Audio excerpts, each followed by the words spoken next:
Hello, welcome guys for the driver ratings of the Dutch Grand Prix and also my predictions review. And well, predictions went better than I or anyone else could probably expect. But for that P3, which was absolutely mega from Isaac Hadjar. But as ever, we always start with the race winner, number one, Oscar, the man Piastri. And what a race it's turned out for his championship.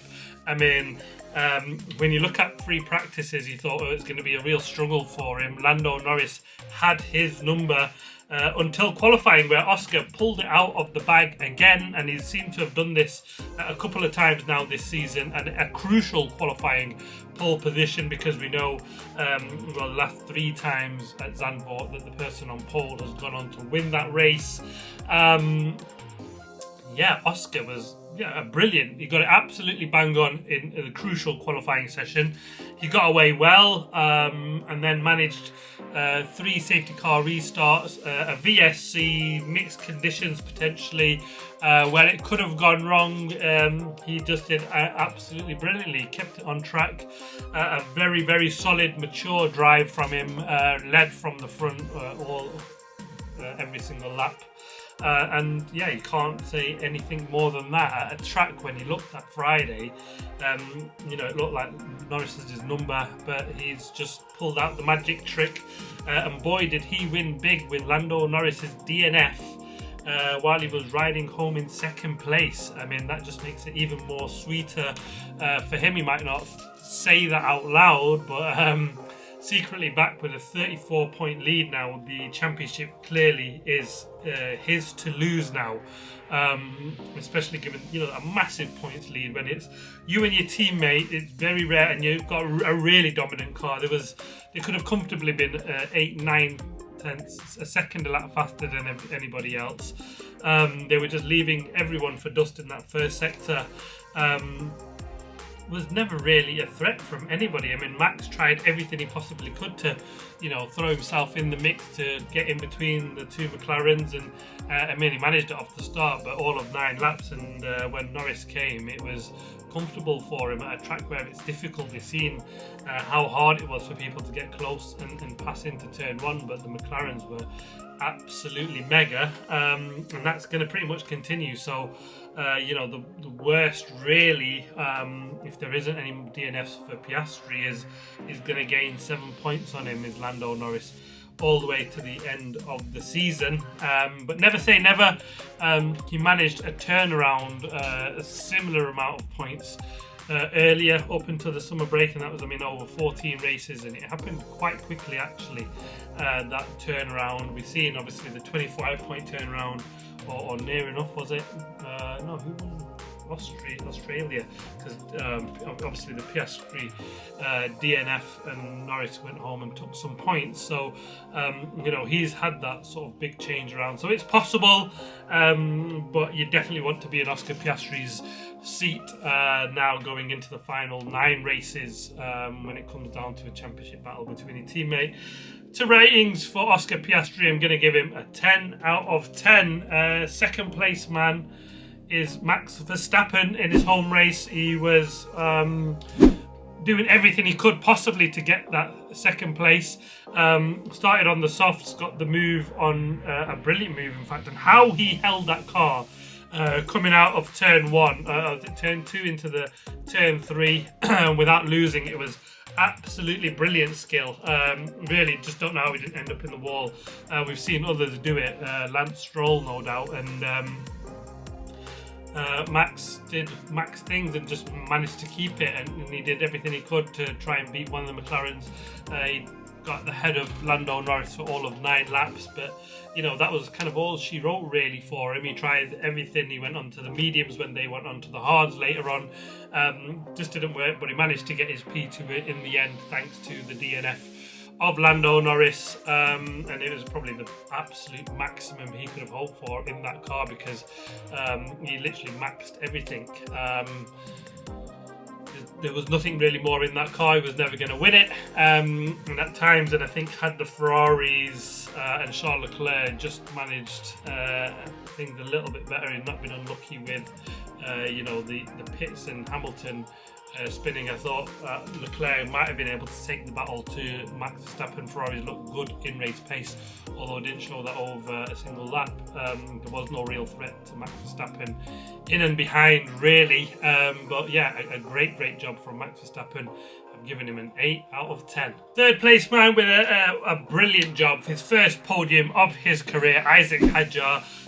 Had a brilliant start to his Formula 1 career, and then he's come back after the summer break, after some doubters, and he's put in an absolutely fantastic performance. A brilliant qualifying, set this up with P4, and in the race he drove really well, held off George Russell, held off Charles Leclerc, and then just put himself in that position where he looked comfortable in P4. Didn't quite have enough to get past or close to Max Verstappen, but he kept him honest. He wasn't 4 or 5 seconds behind Max Verstappen. It was 2, maybe 3 at most generally, but he was about 1.5 seconds behind Max for much of that race. So a really solid result from Isaac Hadjar. Deserved. The bit of luck that he got and probably needed was that DNF for Lando Norris, but he put himself in that position to make it count when it came, and yeah, he got massive praise. I mean, what's his name? Helmut Marko saying he's the new or the mini Alain Prost. So you can't get any bigger praise than that, and that you're probably one of his French heroes, isn't he, Isaac Hadjar? So huge praise after the massive amount of criticism he got from Helmut early on in the season. Shows how he's proven his rank, and this will do his confidence no harm whatsoever. A massive result at the start of the last 10 races of the season. All that talk now, will he get the seat next to Max Verstappen? Personally, it's his rookie season. I just don't think he should yet. I think Yuki should be still given that seat for 26. And do you really want that? That poison chalice that's proven to be bit different for 26 because it's a new clean slate. So probably is a good time to go into that seat if at any point there is an opportunity to do that. So maybe he'd want that seat for 26, but let's see what happens with that. But he's done him stock, no harm at all. An absolutely brilliant drive, a brilliant podium for him. Really happy to see him pull off that result. A 10 out of 10 for me. Fourth place man, George Russell, started 5th, finished in 4th in the end, and he was not a great race, just steady. He was never really in the battle for guys ahead and never really in any trouble from anyone behind. Said he was really lucky for that P4, took no joy from it whatsoever. He was quite downcast actually about his racing. Just said, yeah, the performance wasn't there. It wasn't a good result. P4 wasn't on the cards at any point, and I guess reality is he can be happy with a P4 because it's way more than that car had potential for. Probably would have finished behind the 2 Ferraris if them 2 cars made it to the end. So yeah, it is masking over what was a bad performance for him, and I can see where the downcast George Russell came from at the end of that race. But the results are what counts, and they are going to have good races and really bad races, as we've seen with a number of teams this year. There's such a big yo-yo in performances between tracks, and even up the front guys. So yeah, he's just got to take it, but it wasn't a brilliant performance, but a really good result. I'd give him a 6 out of 10. Fifth place man, Alex Albon, and he set up his race at the start, wasn't he? A brilliant start. Got past Bortoletto right off the line, and also I think it was Lance Stroll that was, or not far, it looked like an Aston Martin anyway, off the line. So 2 positions right off the line down into turn 1, and then his line around turn 3 was brilliant, kept it high up on the banking as the cars underneath squabbled, and he got a brilliant line out of there and passed another 2 or 3 cars. So to get himself up into P10, that really set up his race, and he was really excited with that because it gave him an opportunity to make more of it than he ever could have thought. And then when the safety cars and everything like that came about, and everybody else in front of him crashing that was going to take points in that top 10, especially the two Ferraris. He did absolutely an absolute brilliant job. Beats his more experienced teammate. I know Carlos Sainz was really unlucky with his incident with Liam Lawson, because it looked like all the world, the P4-5 was on for Carlos as well, but Alex is the one that takes it, and all the plaudits are really for him. A massive result, a big result for him and the team, especially considering Isaac took P3, and so this is really lessen the damage. So a really crucial P5 for Alex Albon, a very good time in the season.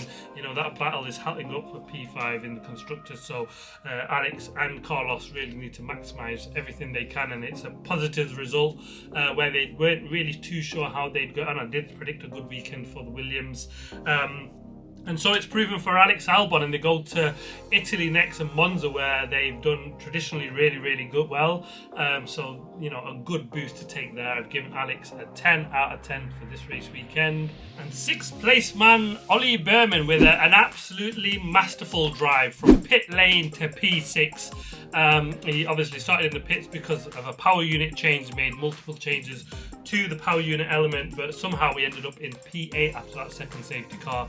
And well, really it came down to the strategy team, which they pulled off a one stop. They went really long waiting for a safety car, and then luckily for them it came. And from there on, he just drove really well. The car, I mean, that result only came about because the car had good pace in the race. We've seen that before with the Haas. They've struggled with the one lap pace really in that to get them up in, you know, in a good grid position. But when it comes to race day, they've shone. And when you can get a bit of luck with strategy, they absolutely made it paid off for him. A really good result for him as a rookie. Had good results potentially on the card and sort of thrown them away, as I said before, in Silverstone. But this is a really good start to the final 10 races of his first rookie career, and hopefully can take that momentum into the next few races and pull off, you know, some good results. And he can be really happy with this, because a massively surprising P6. It would have been a P7, but obviously Kimi Antonelli wrapped up all them penalties up ahead of him, which promoted him up into P6, a career best. Previously, before it was that P7 for Ferrari in Saudi. So yeah, you can be massively happy with that, and give his strategy team a massive pat on the back for pulling that one off. A 10 out of 10 for me. 7th place man, Lance Stroll, and he can be another one that can be mega happy with his race. P19 to P7, who never would have thought that would come in. He pit very early on lap 9, and you thought this is a bit of a gamble because the rain was coming, not coming. Aston Martin got it right. They pitted. Lance Stroll was way back, but he was pretty quick and in clear air, which really helped him move up the field. When the safety car came out, it was perfect timing for him. Got himself up into P9, and then when the second safety car came out, he thought, oh, this is not looking too good. He was P12, but when the fresh tyres made some good moves, got himself up into P7 in the end after a horrible start to his weekend. 2 crashes, the first in free practice and the second in qualifying, 2 big smashes. And yeah, it's come out with a really good result. So surprising considering how poor it was for him. You can be massively thankful to his mechanics. A hard one to judge because it's a brilliant result actually when you look P9 to P7, but the 2 crashes really put a bit of a downer on it, so I've given him an 8 out of 10 for this weekend. 8th place man, Fernando Alonso, started in 10th place. The safety car really cost him some places, pushed him right down, and then he was battling with Yuki Tsunoda, was all over him at one point, and just came on really furious over the radio, sort of saying, we've got to do something. I can't get past this guy. We need to try something different. You know, give me some strategy options. And then he pit and come out P12, and I thought, is this the right call from you, Mr. Fernando Alonso? Because we've seen cars behind just get stuck behind cars, you know, even if they were 3-4 tenths a lap faster, it just didn't seem like it was enough to close and make the move, like many people behind Isaac Hajar. And yeah, Fernando Alonso made it work. He was 2 seconds a lap faster than everybody else when he came out. The safety cars then really helped him budge up. And considering how his race was looking, a P8 is a very good result. But he looked back and he was a little bit disappointed. He didn't think he maximised it. And I can see why. It's pretty fair because he started in a decent position and he'd been beaten by a Haas who he thought he should have got past or beaten, and his teammate who he started miles ahead of. So I can see why Fernando Alonso was frustrated. Another couple of positions really kind of were in it for him. The first stop did cost him pit on lap 19, and the safety car came up 3 or 4 laps later, so that really cost him there. A bit like Charles Leclerc really, isn't it? But yeah, decent recovery in the end. I've given him an 8 out of 10. 9th place finisher Yuki Tsunoda started in P12, finished in 9th in the end. He got himself up into P11 with a good start, and then he was just holding up Kimi Antonelli for pretty much most of that first stint. I wasn't sure if there was some sort of car issue from very early on in that car, because it didn't look like he was ever going to give Alex Albon, who was up ahead of him at that point in the race, any trouble. And it did come to light later on where he sort of said there is a car issue. He was told he had no power up to 40% application on the accelerator pedal, so I don't think he was 40% down on power. We just had to drive the car completely differently. But boy, what a job he did, because when that issue came about, he was out of the points. He was, where was he? P13, actually. So to steal some points with a dodgy car in the end, I think that's a pretty decent recovery. Yes, everybody will say, you know, we need to see Yuki finishing further up comfortably in the top 10, not just scraping home in points. And yes, they're probably all right, but it's a really difficult car to drive unless you're Max Verstappen. And I think he can be happy with a couple of points in the end. I've given him a 7 out of 10. He drove with a broken car, so he can be pretty happy with that. 10th place man Esteban Ocon, the last of the points finisher, and he was really happy with his result in the end. He started way down in P18, and this one-stop strategy really worked for him and the Haas team overall. You know, there was clearly some race performance in that car, which made, you know, them manage that tyres and have decent pace, in fact, to make this one stop fall off. Yes, the safety car helped him with a cheap pit stop, but from there onwards it was a pretty solid drive from him. He was very happy with the result for him and the team. Double points finish, which is big for Haas. They need to take all the points when they are possible, and I think they maximised that this weekend after fairly poor qualifying sessions. And when they'd gone into the races, both Haas drivers, I don't think they would have thought points would be possible, especially here in Zandvoort where it's so difficult to overtake. So I'm not surprised. They were both very happy. They need to work on this one lap pace, like I've said, with Ollie Berman, but Ocon can be pretty happy with his race from P18 to P10, a 9 out of 10 for me. 11th place man Franco Colapinto, and he started way down in 16th place, but he actually had a really good race, just missing out on points. He was disappointed. He felt like points were potentially on the card. A good stop made up one place, and then he got past Pierre Gasly on them soft tyres with a pretty decent move, in fact. But then once the tyres wore off, he got told to let Pierre past, which made sense for the team. There's no point in them holding each other up. But from there onwards, he was pretty much right behind Pierre Gasly for most of that race, about second and a half. So actually a much more positive race, on par with his teammate, which is kind of what you want to see. Comfortably beats his teammate in the end. And yeah, I think he was just disappointed because he felt like he could finally get a first point for himself of the season, but it just quite wasn't enough for him. So he was a little bit disappointed with the strategy side of things, and felt like, you know, they could have done something to get him up into that and get him off bottom of the grid with 0 points, but it didn't quite work for him. But a much better race result. He can be happier with that going into the next 10, and it's something to build on from here. I've given him a 6 out of 10. 12th place man, Liam Lawson. He started in 8th, finished in 12th in the end. Well, it looked like it was going well for him at the early parts of the race, but then the incident with him and Carlos Sainz really just put a downer on his race and really cost him some points.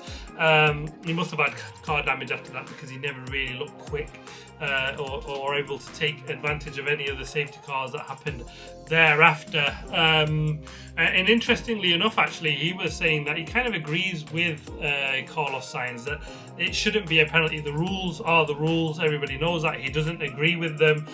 He's been on the wrong side of them rules before and got punished for it. And he just says it's something that needs to be changed. He agrees actually with Carlos Sainz, although afterwards he probably could say, he was saying Carlos can say whatever he wants, the rules are rules, and that's what it is. And he's doesn't agree with the rules either. So that was an interesting point that he came out sort of saying that it probably wasn't a fair penalty, but it is what it is, and I've had that before. So disappointing weekend. His teammates finished on the podium. He's finished out of the points despite qualifying and being in the points. So clearly a disappointing weekend for Liam Lawson after what promised to be a pretty solid race weekend for him. He had good run up into Q2 in qualifying. He looked good in practice also. So he definitely will be disappointed, especially when points were on the cards and it's just not quite come off for him. I've given him a 5 out of 10. 13th place man, Carlos Sainz. Funny enough, he just finished one place behind Liam Lawson in the end. Really disappointing, because it was a good qualifying session. He got himself into the top 10 with a P9 start. Race was pretty steady Eddie. He was just a couple of seconds behind Liam Lawson. Couldn't get quite close enough to attack, and the one chance he did, how on earth is that a penalty when you've gone for a move around the outside? He was pretty much at least a half a car's length alongside Liam Lawson, and Liam Lawson should have probably let him a little bit of space, and he's just squeezed him out wide. Where was Carlos Sainz meant to go? He had the right for a bit of space, he wasn't given it, and somehow he gets a 10-second penalty. At worst, it's a racing incident and it just gets left for another day, but to giving not even just 5 seconds, a 10-second penalty just seems just absurd. I had really no idea how the stewards have come up with that one. He said it was completely unacceptable. I think most of the world probably agrees, and Liam Lawson kind of said he agrees also, but that doesn't right the wrongs for Carlos Sainz, because points should and would have been on the card. I mean, he probably feels he should have been in Alex Albon's position at worst, really, because it looked like, with all the goings on ahead of him, he would have finished where Alex did. He was ahead of him at that point in the race, but you don't always work that way, does it? And disappointing. Another disappointing race for Carlos Sainz, and he's gone away with what shoulda, woulda, coulda, and it doesn't really work like that Formula One. It's not really kicked off this Williams seat for him so well. The looks hasn't been on his side, and sometimes you just need to make your own luck, we say in Formula One. We've said that a number of times, and is there something just not quite right for Carlos at Williams? It's not come together yet. I'm kind of hopeful it does, because he's a really brilliant driver, but a difficult weekend for him in the end. I've given him a 5 out of 10. 14th place man, Nico Hülkenberg, and well, his season has gone pretty much downhill after that Silverstone magic podium, isn't it? Another poor qualifying session, down in 17th place, and he just made his life really difficult from down there. It was always going to be a hard one. The strategy calls just came at the wrong time, missed out on all the cheap safety car pit stops. He pitted just before the first safety car, and I think he did the same again before the second one. So didn't make the most of them. Finished 3-4 places up. I mean, there was probably 3 DNFs, so that probably made up for most of it. Difficult race weekend for him and the team. He just needs to get his qualifying right to give himself a chance in races. It's been pretty poor from him recently, so I'm going to give him a 5 out of 10. 15th place man, Gabby Bortoletto, a decent qualifying. He beat his teammate, get to start in P13, but it went horribly wrong at the start. It just didn't seem to get gear, did he? He was really slow. He was effectively last going down into turn 1, and that just made life really hard. And then we got the strangest pit decision call of the world. Everybody else pit under the second safety car for whatever reason. He did not, and he was on old tyres, a sitting duck, and then pitted a lap after the safety car finished. Make that make sense. A really odd one from the strategy team there, and then they've generally got things right actually at Sauber, but this was a bit of a big clanger from them, him and the team. Disappointing after he put himself in a chance to potentially pick up some points, and he probably should have, but it kind of all went wrong for him as well. 4 out of 10 for me. 16th place man, Kimi Antonelli. Oh, this is a horrible one. He started a bad qualifying session, I'd say. Got out in Q2, started in P11, but then he seemed to get himself back on track. He had a tale of two halves, didn't he? He was stuck behind Yuki Tsunoda for most of the first 20 laps, and then when he did get that, it looked like he was going to make good progress. Got up himself alongside Charles Leclerc, and it looked like for all the world he was on to finish ahead of his teammate as well. And had he managed to do that without this crash, which was clearly his fault with Charles Leclerc, looked like he was just a little bit too eager. Fresh tyres, big misjudgment. Yeah, horrible for him, because it looked like a decent result was on. You can pick up some good momentum from him, and it's just come all negative really after it was looking like a pretty decent race for him at one point. But then 10 seconds for that, compounded with another 5-second penalty for speeding in the pit lane, which is purely 2 errors, which is down to his fault. A race of 2 halves, one really good half, and then an awful half in the end, with that collision and self-inflicted drive-through penalty.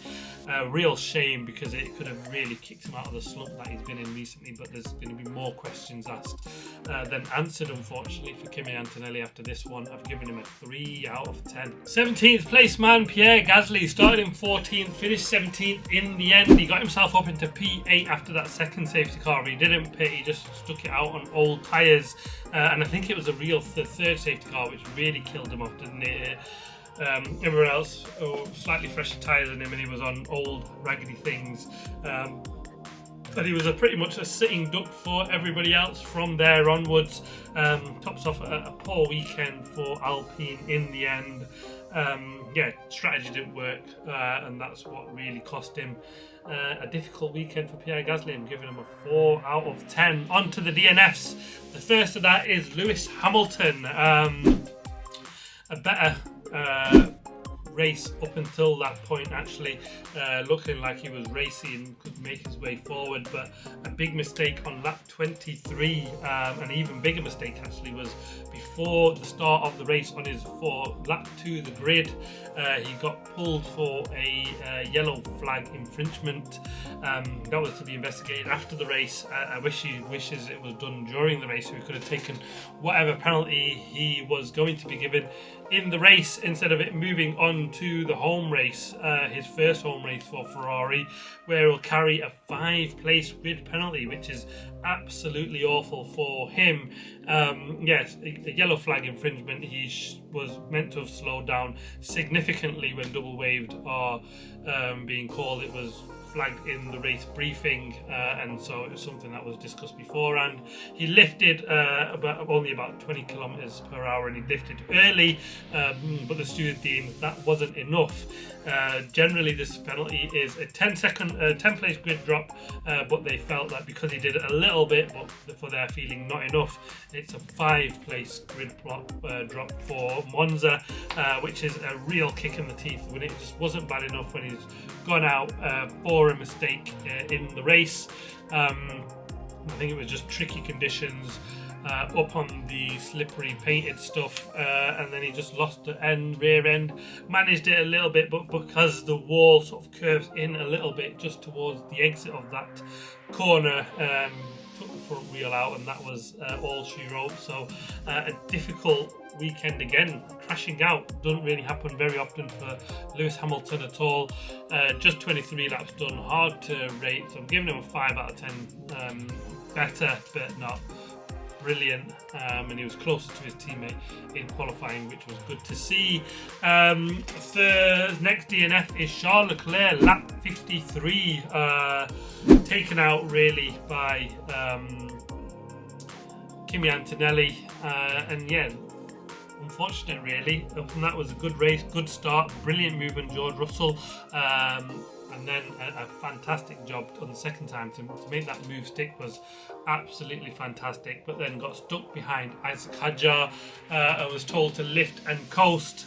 We've seen that ugly thing rear its head in that Ferrari. It's a real problem for him having to do that. I'm not sure what that is. Is it to protect the plank, or is it are we missing something completely here with the way that just drinking too much fuel in that Ferrari? Something clearly wrong, because that's a big issue that they at some point in the race they have to take a massive hit with this lifting and coasting, where most of the teams are not doing that at all. So yeah, and it's having to lift and coast a significant amount. So where he was able to be all over Isaac Hadjar, dropped a couple of seconds behind, and then the hit by Kimi Antonelli was really unlucky. And then even Leclerc sort of questioning that strategy. Was it needed at all? He looked like he was fairly comfortable on the hards at that time. Did he need to cover Antonelli on the softs? He probably looked like he had enough in it, actually, to be honest. But yeah, before that incident, I'd give him a 7 out of 10 because I thought it was a pretty good race for him, and I thought without that he might have even caught Max Verstappen, but we'll never know now, will we? And the third DNF, Lando Norris. Lap 65, the engine went. He tried all he could really in that race. The safety car meant there was nothing really he could try. There wasn't enough of a gap behind where he could put on a different set of boots to his teammate to try anything different. Strategy options went right out the window when that first one came out in lap 23, and it would have been damage limitation, just 7 points behind, which wouldn't have been the end of the world, but now 34 points back is massive, really, and he'll be kicking himself. You just hope that something can go wrong for Oscar Piastri, but let's just relax him in the sense of that he just thinks like, oh, it's gone now, that's it, just go out and just race hard, and I've kind of really got nothing to lose because I'm already so far down. Or will it work the opposite way, where you think I've got to, can't take any risk at all, team being that little bit extra cautious to try and, but being cautious isn't going to get him past Oscar Piastri, who's another one, got a pretty comfy lead. He can afford the odd second, third place here and there, really. But yeah, it's got to be brilliantly accurate and clean racing from Lando Norris, but also at the same time, and it's 34 points lost. Well, if you're going to lose another 7 points, the championship is, almost definitely gone. So he's worth taking that shot now, where he might take his teammate out and go on and win the race and close up a massive points lead, so it can work in that favour also for Lando Norris. But a huge job for him to turn this around, if it wasn't going to be big enough anyway, with it going up to 15, 16 points, whatever it was going to be after Zandvoort. Yeah, disappointing because it looked so promising after a really good free practice sessions, and he looked like the man to beat, and it just wasn't in the end, and it went in smoke. But I've given him an 8 out of 10. Horrible. On to the predictions review. For qualifying, I had Lando Norris to take pole position, and well, he should have really, but Oscar Piastri sneaked through and took the pole on the day. So it was, for my predictions, it was Norris first, Piastri second, Verstappen third, which did come home, a good result from Max Verstappen, but it was a Piastri pole, Norris second. For the race, I had Oscar Piastri to take the win. I thought he might do that out on track or some sort of strategy, but it wasn't, was it? He got pole position and kept that win from there. Lando Norris had to come home in second, and for all the world he should have, but for that unexpected reliability problem, which we've not seen in McLaren for absolute donkey years. So yeah, real kick in the teeth for him. In third, I thought it'd be Charles Leclerc, but yeah, it was Max Verstappen in his home race. Leclerc probably should have could have come home in third. We wouldn't never know. Like I said, got taken out by Kimi Antonelli, so disappointing from him. I thought it'd be a good weekend for the Williams. I'm going to take that one because it was a P5 for Alex Albon. It's a brilliant result. P13 for Carlos Sainz is definitely unlucky. Good points were on the cards and they were quick around Zandvoort, so I'll take that one. A bad weekend for the Alpine, I predicted. Yes, I'm taking that one. P11 best for Colapinto. I didn't really think points were anywhere on the cards for him, and the last place finish for Pierre Gasly. So yeah, definitely one of my better predictions, and I could have got a full house really had I got a couple of the other ones just switched around. I mean, I guess that's what it's going to be like now, isn't it, with the two McLarens? Which one do you pick for first and second? And it is, yeah, really absolutely nothing to pick between the two, especially when it comes down to qualifying. Just 12 thousandths in it. But yeah, there we have it. That's my driver ratings for the Dutch Grand Prix at Zandvoort. We've only got one more race here next year in 26 before it falls off the calendar, and we go to the Ferrari homeland next in Monza. I cannot wait for the action to get going. Watch out for my preview and also my Uber to F1 Esports series where I try and get on the grid at Monza. Watch out for that one for me on the sim racing. Suffering as always, but yeah, I think I've made decent progress. Watch out for that. Thanks for watching, guys. Please like, subscribe, comment. As always, see you on the next one.